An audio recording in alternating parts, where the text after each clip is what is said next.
Inside the shadow wheel, Phrog the Munificent was busily studying the deep room sensors and the data they provided. The deep room had an elaborate security system, and the various data indicated it was working as he had intended it to work during his absence. By human standards, the deep room was not very big, but by Phrog standards, it was enormous. This being the case primarily because when operating in the lower dimensions, Phrog's physical presence was no bigger than a tiny gumdrop or a jelly bean. In fact, Phrog and his 5 novices, who were already safely sleeping inside their protective cyberpods, could easily fit inside a golf ball, a curiously convenient size that made it much easier for Phrog to investigate and then to gather information when he was studying planets whose humanoid life forms were considerably larger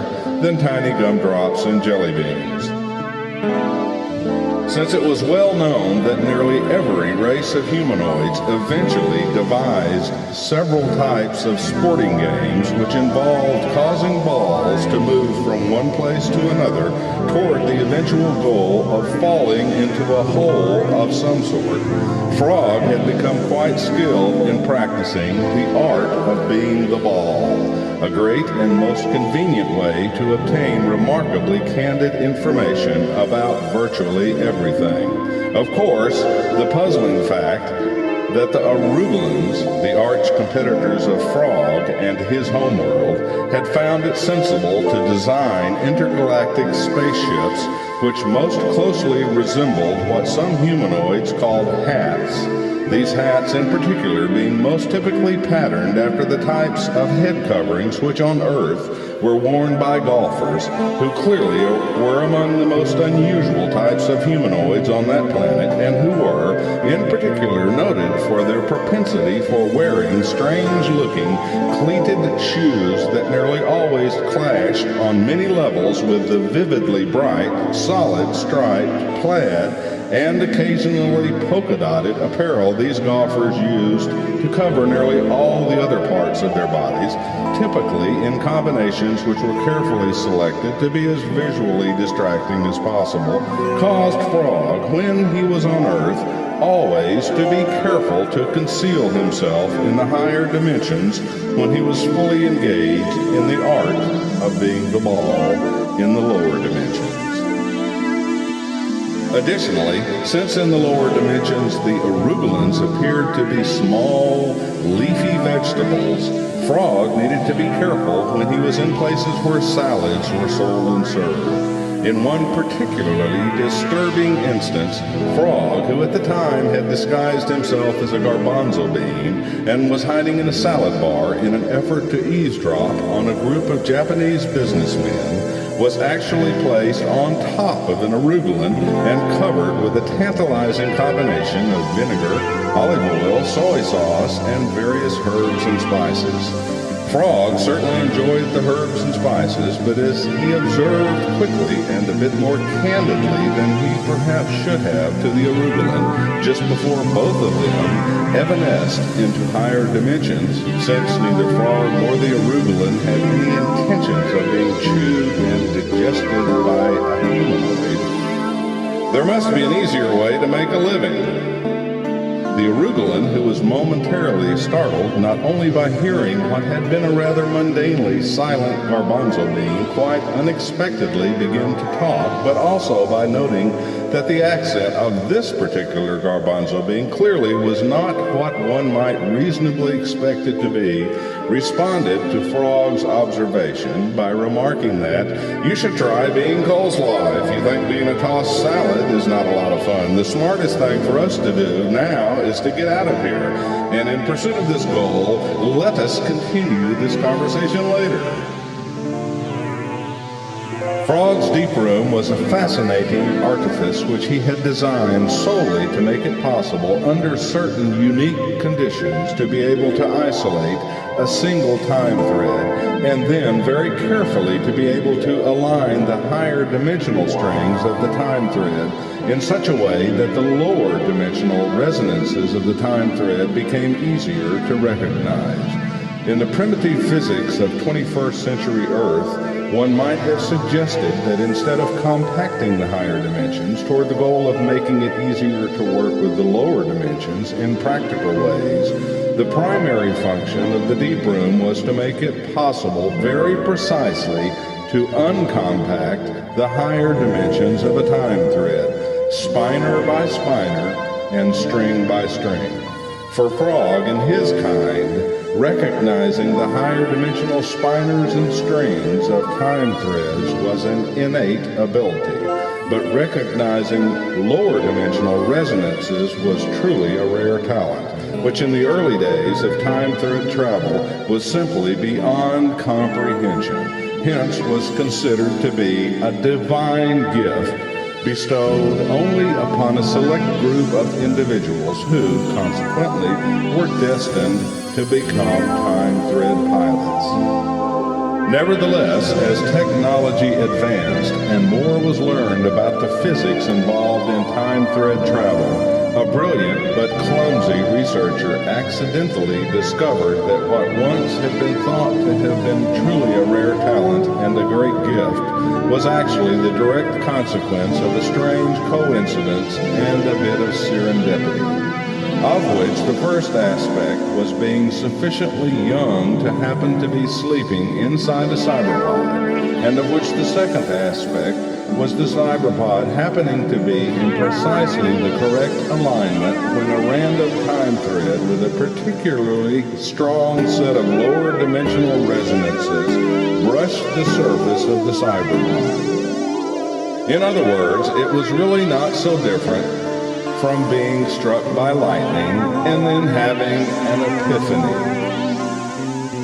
Yet, since being struck by lightning, or in this case having one's cyberpod brushed by a time thread with a particularly strong set of lower dimensional resonances, does not always culminate in an epiphany, or at least one that can be survived and remembered,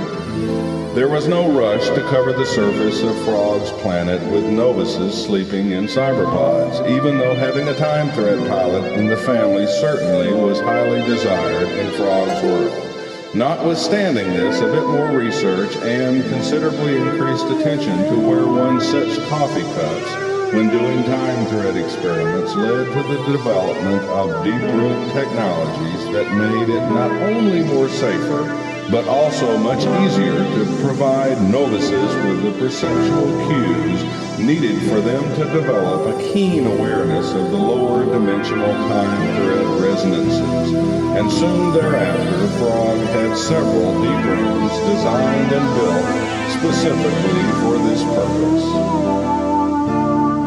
Understanding this is made easier when one notes that while spaceships and their time thread propulsion systems made it possible to travel vast distances very rapidly in the higher dimensions, which were very easy for Phrog and his kind to control and to navigate, the probability of successfully departing, traveling, and arriving in spaceships powered by time thread propulsion systems was greatly increased when the time thread pilots remained focused on the trip. And while the lower dimensional resonances of time threads actually had nearly nothing to do with the time thread propulsion systems, their important role in the overall gestalt was to keep the time thread pilots in what might be called a zone, something which in a curious way helped the time thread pilots focus, essentially by not focusing. Even more curious than this was the fact that the lower dimensional resonances of time threads were not so different from the combinations of sound waves which reached a zenith in the instrumental surf music of the planet Earth in the early 1960s. Put another way, time thread pilots were an odd bunch of space-time truckers who really enjoyed putting the pedal to the metal while listening to instrumental surf music. Once, not so long after he had discovered Earth and had then learned a little bit about its cultures, languages, and customs, Phrog had tried to join a local Teamsters union. But even though the Teamsters generally are an enthusiastically inclusive group of people, the particular representative to whom Phrog handed his application was not ready, on many levels, to deal in any immediate sense with the likely consequences of informing his associates at the local union hall of the fact that a fascinating little entity about the size of a tiny gumdrop or a jelly bean named Phrog, who liked to listen to instrumental surf music of the early 1960s, who came from a strange planet, and who traveled around the universe in an intergalactic spaceship, wanted to join this local Teamsters Union. Having just returned from a long haul himself, the Teamster representative wisely told Phrog that he would review the application and give it all due consideration, but that, in the interim, it would be best if he and Phrog kept this matter confidential, since the fewer people who knew about it, the better the outcome would likely be. What Phrog did not know was that the Teamsters were already negotiating with the Arugulans toward the goal of expanding their mutual control of every facet of loading, hauling, unloading, stocking, and checking virtually everything that in one way or another was involved or associated with interstate, interplanetary, interstellar, and intergalactic commerce. The Teamsters never missed an opportunity to organize, and while it was not the right time to introduce Phrog and his world into the grand mix of everything, this time would come soon.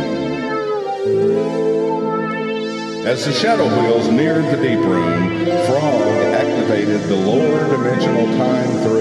resonance isolator and increased its volume to a level which allowed him to enjoy listening to the resonances. Phrog was tempted to unpack his bongo drums, but he decided against it, not so much because it might be a distraction, but because he knew that if he started playing his bongo drums, the shadows would probably start dancing. And pretty soon, one of the shadows would fire up a bong, and then it would soon be party time inside the shadow wheel. Phrog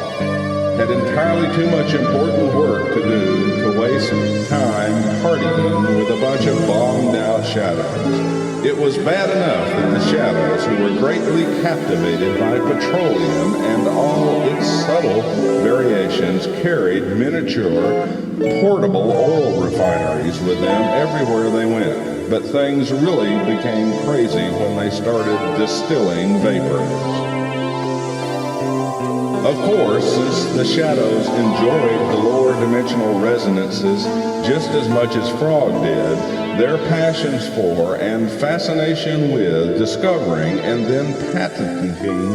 new chemical variations of petroleum distillates was something he had learned to endure. Some people collect balls of string while others collect carbonated beverage bottle tops. But the simple fact of the matter was that the shadows had been working for centuries to discover and then to catalog and to patent every possible petroleum distillate, all toward some goal that even the shadows themselves long ago recognized probably would have no practical use or application in any tangible sense by the time they completed the work,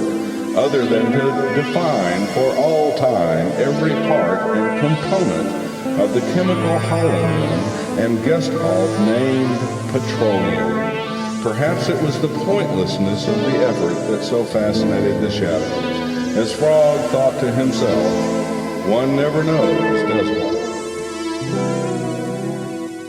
From Phrog's perspective, even though it took a bit longer to travel in a shadow spaceship, primarily because shadow spaceships use Calabi-Yau hopper drives instead of the considerably more advanced and faster time thread propulsion systems, the various fumes and vapors created by the shadows' nearly constant petroleum refining and distilling activities ensured that no Arugulans would ever bother Phrog in the lower dimensions while he was inside any of the wide range of shadow vehicles and spaceships, this being the case in part due to the annoying and irritating effects of petroleum distillates and other petrochemical byproducts on leafy vegetables. While the cyberpods would certainly protect the novices from interference by the Arugulans, and he could easily evanesce into more higher dimensions than most Arugulans ever could should this become necessary, it was just simpler all the way around to keep his travels to himself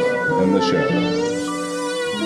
Although Phrog had an elaborate sense of smell, he had virtually no sense of taste. And this made the shadows' petroleum distilling activities something he could easily ignore most of the time, at least so long as he kept his mouth open and his nose shut. However, when the shadows got their bongs out, which they used when competing to determine who could isolate and identify yet another petroleum distillate the quickest, inevitably, one of them would strike a match or do something that generated a spark, and then, depending solely upon the specific saturation level of petroleum distillates inside the spaceship, shadow wheel, or other vehicle in which they were traveling at the particular moment, either nothing would happen or, as was more likely the case, there would be an explosion. Of course, since the shadows had no physical presence in the lower dimensions other than to appear literally as dark splotches of light, and since the cyberpods and the interiors of the shadow vehicles were virtually invulnerable to everything, this was only a minor inconvenience for Phrog, who would simply evanesce into a higher dimension until the explosion subsided in the lower dimensions. However, Phrog's bongo drums were not usually so fortunate, and after replacing them entirely too many times, Phrog had learned to be a bit more careful about where and when he did his bongoing. As Phrog was temporarily distracted and amused by thoughts of playing his bongo drums and then perhaps catching a wave in another part of the galaxy on a planet named Earth, two pitch-black limousines pulled next to each other in a dimly lit Chicago alleyway. The facing passenger windows slowly rolled down, and two Teamster leaders had a quick conversation about the Arugulans and Phrog, while they engaged in a friendly but passionate argument about whether rigatoni was more pleasing to the palate than linguine. Melvin Pipple, not his real name, director of the pretend FBI, had correctly anticipated this meeting, and he was mentally recording it. Pipple, not his real name, had only recently begun to suspect that some of the golfing hats shown in photographs of various chief executives and world leaders really were Arugulan spaceships. But one thing was certain, the pretend FBI was on the case. With the help of Bucky, the little mutant raccoon, whose mind Pipple, not his real name, sometimes used as a portal into the mutant universe, it was clear that while the mutants might desire to steal our dreams, our women, our country and western music, and local control of our bowling leagues, they must be stopped.